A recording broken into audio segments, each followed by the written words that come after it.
Então, o primeiro princípio, e o princípio-chave do SRE que a gente vai conversar, é a questão dos error budgets. Tá?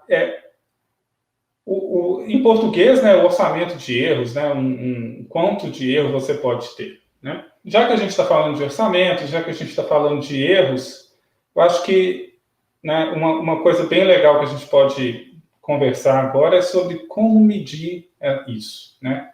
Porque é muito comum a gente ver uma abordagem mais ingênua sobre como medir confiabilidade, como medir erros, e uma abordagem, vamos falar, tradicional, onde você vai medir a falha pelo número de minutos que o sistema estava funcionando sobre o período total. Tá? E tem uma vantagem muito legal. É muito fácil de entender. Né? Olha, eu tenho um sistema que por mês ele pode falhar até 15 minutos. Né? Assim, qualquer pessoa consegue intuitivamente entender esse conceito. Mas isso acaba falhando quando a gente já passa para sistemas distribuídos, para sistemas em nuvem. E aí você começa a se perguntar, né? Olha, se eu tenho um servidor só, ou o servidor está no ar, ou o servidor não está no ar. Mas na nuvem a gente tem vários servidores, a gente tem várias máquinas, vários containers. E se você tem um servidor fora, mas 2 estão no ar? O sistema está no ar ou não está no ar? Como é que você está medindo a sua confiabilidade? Ou então, se você tem um servidor que está no ar, mas que não está recebendo requisições. Então, essa forma, apesar de ser intuitiva, ela acaba sendo menos precisa. Tá? Então, a gente tem uma forma mais sofisticada, né, que eu vou falar com vocês agora. A gente tem uma abordagem mais sofisticada, que é você medir, por exemplo, o número de interações. Olha, o seu usuário interagiu com o sistema X vezes e deu certo de um total de X e Y interações. E aí a gente começa a olhar esse percentual de vezes que o usuário teve sucesso. A aplicação estava disponível e funcionando, né? E isso funciona bem para sistemas distribuídos. Você consegue, por exemplo, um servidor caiu, mas 2 estão no ar, né? Assim, assumindo que o tráfego ainda está dividido entre os servidores, você tem 1/3 das interações falhando e 2/3 funcionando. Então, você já começa a medir de uma forma mais precisa, de uma forma mais útil, como que está a confiabilidade do seu sistema. Agora, eu tenho um servidor que está no ar, mas que não está recebendo requisição. Não tem problema, não está recebendo requisição, ele não entra na fórmula, né? O que interessa para mim são as interações boas e o total de interações que o usuário tem.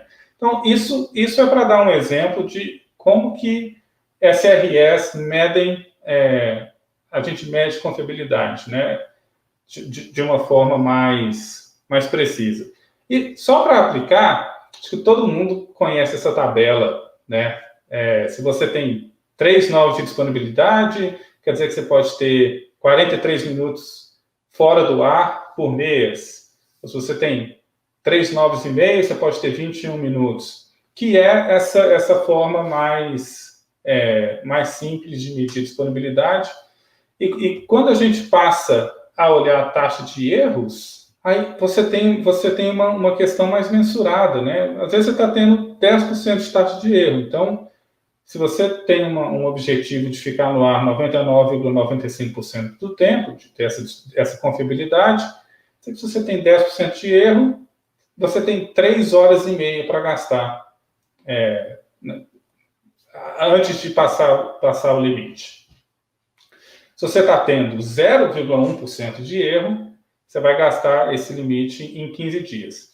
Então, quando a gente fala em error budgets, quando a gente fala em medir a confiabilidade, em geral a gente está falando de uma medição mais precisa, mais exata e que funciona com sistemas sistemas em nuvem na prática. E aí, gente, eu vou pegar o meu chefe, que é o Ben Traynor, o vice-presidente que criou o SRE no Google, e ele traz essa ideia de que 100% é a meta errada de confiabilidade para basicamente tudo.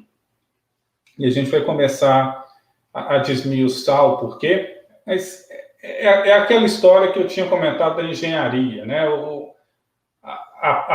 Você tem a ponte, você coloca o pilar, né? Esse pilar ele aguenta, não sei, 100 toneladas, não faço ideia. Mas ele suporta um número, né? E quando você fala que a sua meta é 100%, basicamente você está falando, é equivalente a falar que o pilar vai suportar um peso infinito, né? Qualquer situação que possa acontecer, o seu sistema vai sobreviver a ela. Então, quando você começa a aplicar engenharia e quando você começa a medir a sua confiabilidade bem, quando você começa a ter error budgets, você vai entender que 100% é uma meta que você não está aplicando nenhuma engenharia nela, que não tem nenhum processo. É uma ideia muito legal, não funciona. Parece uma ideia muito legal, mas não funciona. Bom, então a gente começa a medir os error budgets, você começa a medir a sua confiabilidade, e a equipe de negócios, a equipe de produtos e a equipe de SRE sentam e definem uma meta. Qual é o meu objetivo? O quão confiável a gente quer que o sistema seja? Quer ter 3 noves, 99,9% de disponibilidade? Quer ter 4 noves? Né? E 100% menos esse número é o seu orçamento de erros. Então, se você tem um objetivo de 99,9%, você pode errar 0,1%. Esse é o seu orçamento. Se você tem um objetivo de 99,99%, você pode errar 0,01%. Então, é simples assim. Então, você começa a monitorar, você começa a medir essa disponibilidade real, como que o usuário está usando o sistema, como que o usuário está usando o serviço, como que o cliente está usando o serviço. E você começa a descontar todas as falhas desse orçamento. E o importante é você ter um método de controle para o orçamento. Então, o que acontece quando você estoura o orçamento? Né? E um princípio aqui será que a gente não está correndo risco demais? Será que não é legal a gente dar uma reduzida na velocidade para a gente correr menos risco?